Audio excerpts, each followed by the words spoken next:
نے اختیار کیا انہیں تو پروٹوکول کا لگا رہتا ہے، ہر وقت اس کا یہ احساس رہتا ہے، لیکن محبوب علیہ السلام کبھی بچوں کو سینے سے لگا رہے ہیں، کبھی کسی کے سر پہ ہاتھ پھیر رہے ہیں، کبھی یتیم بچے کو اپنے گھر میں لے جا رہے ہیں۔ ایک بڑھیا مسجد نبوی میں آئی، حضور مصلی پہ بیٹھے اور اس نے باہر سے کھڑا ہو کے حضور کو یوں اشارے شروع کر دیے۔ صحابہ کہتے ہیں ہمیں بڑا عجیب لگا، لیکن حضور اٹھ کے اس کی بات سننے کے لیے دروازے پہ چلے گئے۔ اس نے کہا میں نے آپ سے کوئی باتیں کرنی ہے، فرمایا کرو، کہا یہاں نہیں کرنی، کہاں کرنی ہے؟ مسجد نبوی سے بعد کھلا میدان تھا، کہا یہاں آ جائے۔ حضور وہاں چلے گئے، کہا میرے پردے والی باتیں۔ اب کڑکتی دھوپ، عرب کا ماحول اور اس کی باتیں اور گھنٹے لگ گئے۔ حضرت عمر فاروق رضی اللہ تعالیٰ عنہ فرماتے ہیں ہمیں غصہ بڑا آ رہا تھا اس عورت پہ، لیکن کہہ کچھ نہیں سکتے تھے کہ حضور خود ہی تو اس کی باتیں کان لگا کے سن رہے۔ جب گھنٹے لگ گئے اور اپنی مرضی سے تھک ہار کے جانے لگی تو ہم نے عرض کی بندہ نواز اس عورت کا توازن عقلی ٹھیک نہیں، پورا مدینہ جانتا ہے، لوگ اس کو دیکھ کے راستہ بدل لیتے ہیں، جب کسی سے باتیں چھڑتی ہے تو پھر جان نہیں چھوڑتی۔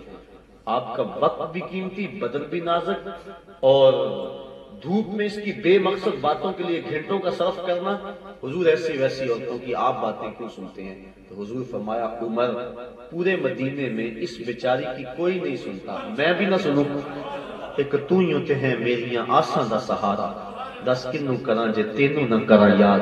پھر اس بڑھیا کو آواز دے کے کہا بڑھیا جب دکھ زیادہ ہو جائے مدینے کی جس گلی، جس نکڑ، جس کونے پہ چاہے مجھ کو کھڑا کر کے اپنے دکھڑے سنا لیا کر۔ یہ ہے حضور علیہ السلام کا انداز۔ تو گئے چپکے سے اس کی آنکھوں پہ ہاتھ رکھ دیا، کتنا خوش بخت تھا وہ۔ کسی کی آنکھوں پہ ہاتھ بلا کیوں رکھے جاتے ہیں؟ اس کی محبت کو آزمانے کے لیے کہ یہ نام تو میرا بڑا لیتا ہے، میں دیکھوں تو صحیح کہ مجھے بوجھتا ہے کہ نہیں، ہر وقت میری دوستی کا دم بھرتا ہے، میرے ہاتھوں کے لمس سے میرا احساس کرتا ہے کہ نہیں، اور میں دیکھوں کہ اس کے لبوں پہ میرا نام کس نمبر پہ آتا ہے۔ اور جس کی آنکھوں پہ ہاتھ رکھا جائے اس کی کوشش ہوتی ہے کہ جلدی جلدی بتا دوں کہ کون ہے، مطلب مجھے تجھے پہچانتے ہوئے دیر تو نہیں نہ لگی، تو دل میں بستا ہے، تیرے ہاتھ آئے اور مجھے پتہ نہ چلے، اس کی کوشش ہوتی ہے جلدی بتاؤں، اور جو ہاتھ رکھتا ہے وہ بولتا نہیں ہے۔ اب آقا کریم کے ہاتھ حضرت ظاہر کی آنکھوں پہ آئے اور حضور کے ہاتھ آنکھوں پہ آئے ہو تو کیا سینے تک ٹھنڈ نہیں گئی ہوگی؟ حضرت انس بن مالک رضی اللہ تعالیٰ عنہ فرماتے ہیں ایک دن میں نے حضور سے مصافحہ کیا تھا، ابھی تک وہ ٹھنڈک نہیں بھول سکا، اور آنکھوں پہ جب ہاتھ آئے ہوں گے تو پھر تو حد ہو گئی ہوگی۔ اب حضرت ظاہر کو تو پتا چل گیا ہوگا یہ کون ہے، لیکن حضرت ظاہر نہیں بول رہے، اور میں کہا کرتا ہوں انہوں نے کبھی بھی نہیں بولنا تھا۔ سفنے دے وچ ماہی ملیا تے گل وچ پا لیاں باواں، ڈر دی ماری اکھ نہ کھولا متا پھر بچھڑ نہ جاواں۔ حضرت ظاہر نے بولنا ہی نہیں تھا اور وہ نہیں بول رہے، بلکہ اپنی کمر کو پیچھے کیا، حضور کے سینے سے جوڑا اور یوں رگڑنا شروع کر دیا۔ آقا کریم آنکھیں دبا رہے ہیں بار بار کہ وہ بولے، لیکن وہ نہیں بولتا۔ پھر بالآخر حضور نے کہا اس غلام کو کون خریدے گا؟ تو عرض کی حضور مجھ نکمے کو کس نے خریدنا ہے، میری کیا قیمت ہے؟ فرمایا ظاہر یوں نہ کہو، تم اللہ کے نزدیک بڑے مہنگے ہو، اور تم ہمارے دیہات ہو، ہم تمہارے شہر ہیں۔ تو آقا کریم اس سے یوں انداز محبت فرمایا، تو اس کی کوشش ہوتی کہ جب بھی منڈی میں پھل آتا حضور کی خدمت میں اس کو لے آتا، بعد میں مالک کو بھی لے آتا کہ حضور یہ پیسے مانگ رہا ہے، اور آقا کریم قیمت بھی ادا کرتے۔ تو صحابہ کی یہ کوشش ہوتی کہ ان کے باغوں میں پھل پکتا تو پہلا پھل توڑ کے حضور کی خدمت میں پیش کرتے۔ اب سلام پھیرا، یہ ذوالجلال المرتضیٰ کا خواب ہے، سلام پھیرا تو کوئی باکورہ لیے کھڑا تھا، آقا کریم نے وصول کیا اور جتنے بھی مسجد نبوی میں نمازی تھے سب کو ایک ایک کھجور عطا کی۔ حضرت جلیل المرتضیٰ فرماتے ہیں جب میری باری آئی، آقا کریم نے جب مجھے کھجور عطا کی اتنا لطف پایا کہ کبھی بھی کھجور کا اتنا مزہ زندگی میں نہیں آیا تھا۔ میں نے حضور سے دوسری کھجور مانگنا چاہی، لیکن ادب حیا مانے رہا، جب سب کو ایک ایک دی ہے تجھے دو کیوں دیں گے؟ دل چاہتا رہا لیکن مانگ نہ سکا۔ اسی اسنا میں میری آنکھ کھل گئی، جب آنکھ کھلی تو کھجور کا ذائقہ میرے منہ میں موجود تھا۔ اللہ اکبر۔ کہتے ہیں کہ مسجد نبوی میں اذان ہو رہی تھی، میں نے جلدی جلدی وضو بنایا، سنتیں پڑھی اور مسجد نبوی میں پہنچا۔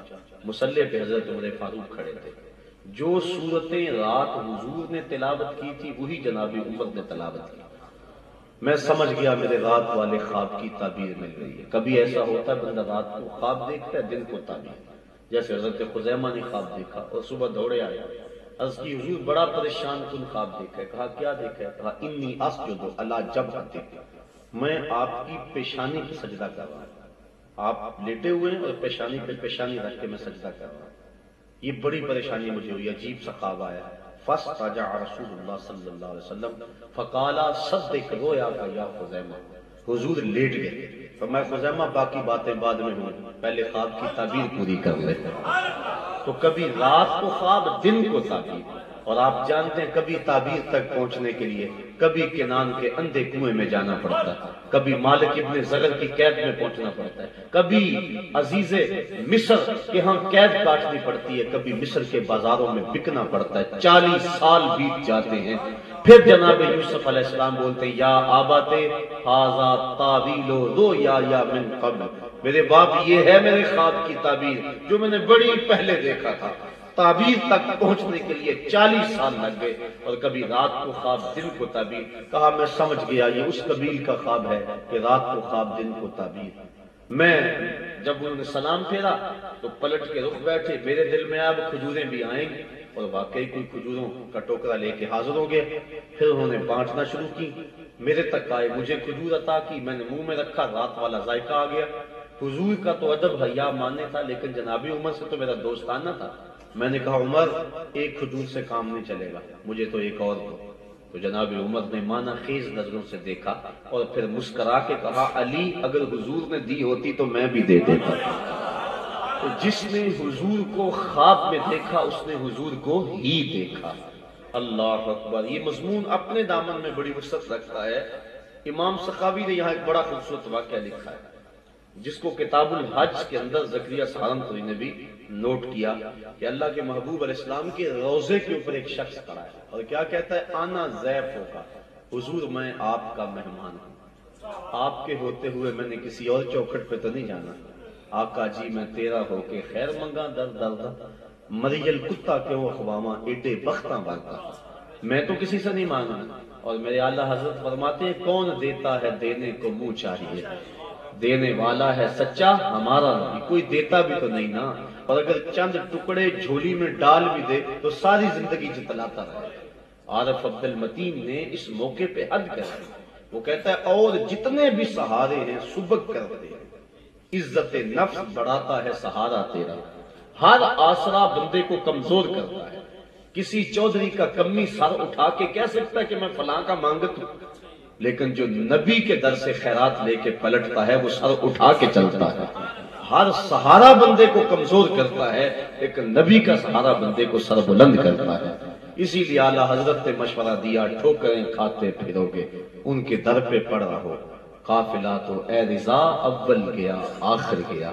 تو وہ تو کھڑا ہی حضور کے روضے پہ، مرنے کی طرف دیکھ نہ جینے کی طرف دیکھ، جب چوٹ پڑے دل پہ مدینے کی طرف دیکھ۔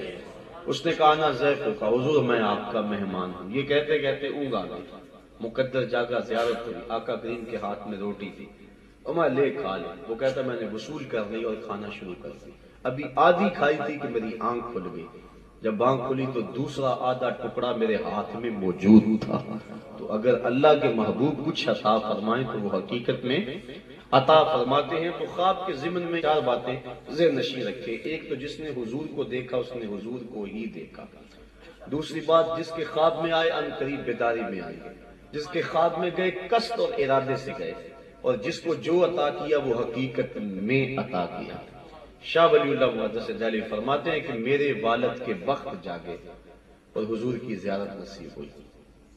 اللہ اکبر۔ حضرت شاہ ولی اللہ نے در ثمین فی مبشرات النبی الامین یہ باقاعدہ ایک کتاب لکھی، اب تو اس کا اردو ترجمہ بھی بازار سے دستیاب ہے۔ اس کے اندر وہ کلمات جو حضور علیہ السلام کی طرف سے حضرت شاہ عبد الرحیم نے سنے تھے وہ نقل کیے گئے، وہ 40 حدیثیں جو حضور نے خواب میں حضرت شاہ ولی اللہ کو فرمائی ان کا بیان ہے۔ بڑے بڑے خوبصورت جملے ہیں اور بڑے بڑے خوبصورت حضور کی باتیں۔ تو کہا حضور کے سامنے انواع و اقسام کے کھانے پڑے ہوتے، در ثمین میں یہ واقعہ لکھا ہے۔ جو حضور کی خدمت میں میلاد کے مواقع پہ لوگوں نے ہدیہ کیے تھے، اور ان میں میرے والے چنے بھی موجود تھے، اور حضور انہی کے ساتھ شفقت فرما رہے ہیں۔ تو ثابت یہ ہوا کہ حضور کے میلاد پر اپنی محبتوں کا جو ہم اظہار کرتے ہیں وہ بارگاہ رسالت مآب میں قبول ہوتا ہے۔ اس لیے اپنی توفیق اور مقدور پر جو ہے وہ استطاعت سے حضور کے میلاد پر اپنی محبتوں کا اظہار ضرور کرنا چاہیے۔ یہاں مقدار نہیں دیکھی جاتی، یہاں یہ دیکھا جاتا ہے کوئی کس خلوص سے پیش کر رہا ہے، کس محبت سے پیش کر رہا ہے۔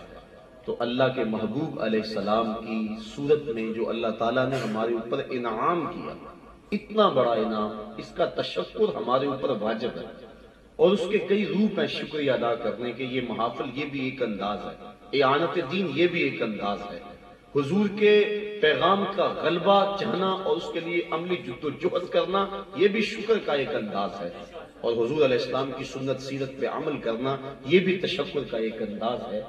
تو جہاں حضور کی ولادت کا تذکرہ ہوتا ہے وہاں اللہ تعالیٰ کی رحمتوں کا نزول ہوتا ہے، اور شروع سے صحابہ میں یہ معمول رہا کہ وہ حضور کے دور میں بھی حضور کی ولادت کے تذکرے کیا کرتے تھے، اور حضور کی صورت میں اللہ نے ان کو جو نعمت عطا کی اس پر اظہار تشکر کرتے۔ حضرت حسان بن ثابت رضی اللہ تعالیٰ عنہ فرمایا کرتے تھے، من علینا ربنا ام بعث فینا محمدا، ہمارے رب نے ہمارے اوپر احسان کیا ہے کہ ہمیں محمد عربی سے نوازا۔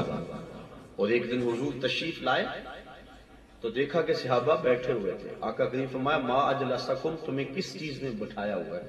تو صحابہ نے آگے سے جو جواب دیا کتنا خوبصورت ہے، اور ذرا دیکھو اپنے حال پہ اس کو منطبق کرنا کہ آقا کریم نے پوچھا کہ تمہیں کس چیز نے اس وقت یہاں بٹھایا ہوا ہے؟ تو انہوں نے عرض کی حضور ہم اس لیے بیٹھے ہیں کہ اللہ تعالیٰ نے آپ کی صورت میں ہمارے اوپر جو احسان کیا ہے ہم اس کا تذکرہ کریں، آپ کی صورت میں جو احسان ہمارے اوپر ہوا ہے ہم اس کا ذکر کرنے کے لیے بیٹھے ہیں۔ تو آقا کریم علیہ السلام نے فرمایا تمہارے اس عمل پر فرشتوں کے درمیان اللہ بھی فخر فرما رہا کہ تمہارا یہ کام کہ میری صورت میں جو تم پر انعام ہوا۔ اور ایک روایت کے لفظ نے کہ حضور تشریف لائے، صحابہ بیٹھے ہوئے تھے اور وہ تذکرے کر رہے تھے۔ ایک نے کہا یار حضرت آدم علیہ السلام کی بڑی شان ہے، صحاح کی روایت ہے، وہ ابو البشر انسانیت کا نقطہ آغاز ہے، بڑی شان ہے۔ دوسرے نے کہا ہوا کذالک، ہاں وہ ایسے ہی ہیں جیسا کہ تم نے کہا۔ دوسرے نے کہا حضرت موسیٰ علیہ السلام کی بڑی شان ہے، اس نے کہا ہاں ہوا کذالک، وہ ایسے ہی ہیں جیسا کہ تم نے کہا۔ تیسرے نے کہا کہ یا شان تو حضرت موسیٰ علیہ السلام کی کون سی کم ہے، سر طور خدا سے باتیں کرنے والا اللہ کا جلیل القدر پیغمبر، نبی اور رسول، اور جس انداز کے ساتھ اس نے وقت کے ظالم کو للکارا، اور ہاتھ میں عصا ہے، سر پہ امامہ ہے، فرعون کے دربار میں کھڑا ہو کے اللہ کا نبی تبلیغ کر رہا ہے، تو کیا شان تھی ان کی۔ دوسرا بولا ہاں ہوا کذالک، وہ ایسے ہی ہیں، لیکن شان حضرت عیسیٰ علیہ السلام کی کون سی تھوڑی ہے کہ سر طور خدا سے باتیں کرنے والے کی شان کا تو اندازہ نہیں، لیکن حضرت عیسیٰ علیہ السلام کی شان کا بھی اندازہ کیا ہو سکتا ہے کہ جو ماں کی گود میں اپنی نبوت کی اور اپنی ماں کی پاک دامنی کی گواہی دے، مردے کو ٹھوکر مارے اور وہ زندہ ہو جائے، نابینے کی آنکھوں پہ ہاتھ رکھے اس میں روشنی آ جائے، اور کوڑی کے جسم کے ہاتھ اوپر پھیرے تو اس کو شفا مل جائے۔ تو یہ باتیں چل رہی تھی تو حضور علیہ السلام حجرہ سے باہر تشریف لے آئے اور صحابہ سے پوچھا کہ تم کیا کر رہے تھے، کیا گفتگو چل رہی تھی؟ تو انہوں نے کہا کہ حضور ہم انبیاء علیہ السلام کا تذکرہ کر رہے تھے، اور ظاہر ہے حضور علیہ السلام کا تذکرہ ان انبیاء کے بعد آنے والا تھا، لیکن اس وقت حضور خود تشریف لے آئے۔ اور پھر آقا کریم نے پوچھا کہ تم کیا کر رہے تھے؟ انہوں نے کہا کہ ہم یوں نبیوں کا تذکرہ کر رہے ہیں۔ تو آقا کریم نے فرمایا تم نے ان کے بارے میں جو کہا وہ ایسے ہی ہے، آدم علیہ السلام کے بارے میں کہا ہوا کذالک، وہ ایسے ہی ہے، تم نے حضرت موسیٰ علیہ السلام کے بارے میں کہا ہوا کذالک، وہ ایسے ہی ہے۔ تو پھر اس کے بعد آقا کریم نے فرمایا الا وانا حبیب اللہ، لیکن مجھے بھی جانتے ہو میں اللہ کا حبیب ہوں، لواء الحمد بیدی یوم القیامہ ولا فخرہ، قیامت کے دن حمد کا جھنڈا میرے ہاتھوں میں ہوگا، اور یہ جن نبیوں کا تم تذکرہ کر رہے ہو یہ میرے جھنڈے کے سائے تلے ہوں گے۔ ولا فخرا، لیکن میں اس پہ فخر نہیں کرتا۔ اب ملا علی قاری مرقات کے اندر بڑی خوبصورت بات لکھتے ہیں، آپ فرماتے ہیں کہ حضور نے یہ جو فرمایا ولا فخرا، یہ کیا بات ہے کہ لواء الحمد میرے ہاتھ میں ہوگا، سارے نبی میرے جھنڈے کے سائے تلے ہوں گے؟ کہا ولا فخرا، یہ میرے لیے فخر کی بات نہیں۔ کہا بات تو فخر والی ہے، پاؤں کی ٹھوکر سے مردے کو زندگی بخشنے والا جھنڈے کے سائے تلے کھڑا ہو، بات تو فخر والی ہے۔ جس کے حسن کا چراغ مصر کے کوچوں بازار میں روشن رہا اور لوگ 3 مہینے تک اس کو دیکھ دیکھ کے بھوک مٹاتے رہے، وہ جھنڈے کے سائے تلے کھڑا ہو۔ سرے طور خدا سے باتیں کرنے والا اور جادوگروں کے فخر کو اپنے عصا سے توڑنے والا جھنڈے کے سائے تلے کھڑا ہو، بات تو فخر والی ہے، بات تو فخر والی ہے، لیکن فخر کیوں نہیں ہے؟ تو مولا علی قاری جواب دیا، فرمایا ولا فخر، یہ میرے لیے فخر کی بات نہیں ہے، یہ تو ان کے لیے فخر کی بات ہے کہ میرے جیسا امام مل گیا، میرے جیسے نبی کا جھنڈا ان کو مل گیا۔ میرے لیے یہ فخر کی بات نہیں ہے، میرے لیے تو یہ فخر کی بات ہے کہ میں دنا فتح اللہ کی منزلوں میں پہنچ کے اپنے رب کی بندگی اور اپنے رب کے حضور عجز و نیاز کو بجا لایا ہوں۔ میرے لیے اعزاز کی وہ بات ہے، اور مجھے یہ جو اعزاز اور یہ فخر دیا گیا، فرمایا بلا فخر، اس پہ میں فخر نہیں کرتا، اس پہ تو وہ فخر کرے کہ میرے جیسا مقتدا ان کو عطا کیا گیا۔ فخر کا دل میں دریچہ باز کرنا چاہیے، جن کا تو آقا ہے ان کو ناز کرنا چاہیے، یہ تو ان کے لیے ناز کی بات ہے۔ 12 نبی ایسے ہیں جنہوں نے یہ آرزو کی کہ ہم حضور کی امت سے ہو جائیں۔ یہ کتنا بڑا اعزاز ہے، کبھی ہم اس پہ سوچیں، ساری زندگی بھی ہم سجدے میں سر رکھ کے تشکر ادا کریں، پھر بھی حق کے شکر ادا نہ ہو۔ ابن عساکر نے تاریخ دمشق کبیر میں ایک طویل روایت نقل کی جس کو محدث سیوطی نے بھی بیان کیا، اور امام سیوطی کسی معمولی شخص کا نام نہیں ہے، یہ وہ بزرگ ہیں جن کو 72 مرتبہ عالم بیداری میں حضور کا دیدار نصیب ہوا ہے۔ اور حضرت شیخ عبدالعزیز دباغ مصری الابریز میں لکھتے ہیں کہ جس کو 1 مرتبہ عالم بیداری میں حضور کا دیدار نصیب ہو جائے وہ 2999 درجے ولایت کے فوراً طے کر جاتا ہے۔ انہوں نے بھی اس واقعہ کو کفایت الطالب اللبیب فی خصائص الحبیب میں لکھا کہ انہوں نے جب الواح فرات کو پڑھا تو اللہ کی بارگاہ میں کچھ سوال کیے، اللہم انی آجد فی الالواح امتا ہم السابقون الاولون فاجعلہم امتی، قال تلک امت احمد۔ کہا مالک، میں نے الواح فرات میں ایک ایسی امت کا تذکرہ پڑھا کہ جو بعد میں آئے گی لیکن فضل و شرف کے اعتبار سے پہلے نمبر پہ ہوگی، وہ امت میری امت کر دے۔ قال تلک امت احمد، کہا یہ تو میرے پیارے احمد کی امت ہے۔ اللہ اکبر، جو فضل و شرف میں زمانے کے تاخر کے باوجود آخر پہ نہیں ہوگی۔ یہ جو ٹریننگ دیتے نا جب فوجیوں کو، تو لائن کے اندر ان کا کمانڈر ان کو دوڑا رہا ہوتا ہے، لیفٹ رائٹ کروا رہا ہوتا ہے، جب واپس بلانا ہوتا ہے تو کہتا ہے اباؤٹ ٹرن، تو وہ چکر کاٹ کے نہیں پلٹتے، انہی قدموں پہ پلٹتے ہیں۔ تو جب وہ پلٹتے ہیں تو جو سب سے پیچھے والا ہوتا ہے وہ سب سے آگے والا ہوتا ہے، اور جب دنیا پر امتوں کو بھیجا تو سب سے آخر میں امت مصطفیٰ تھی، اور کل قیامت کے دن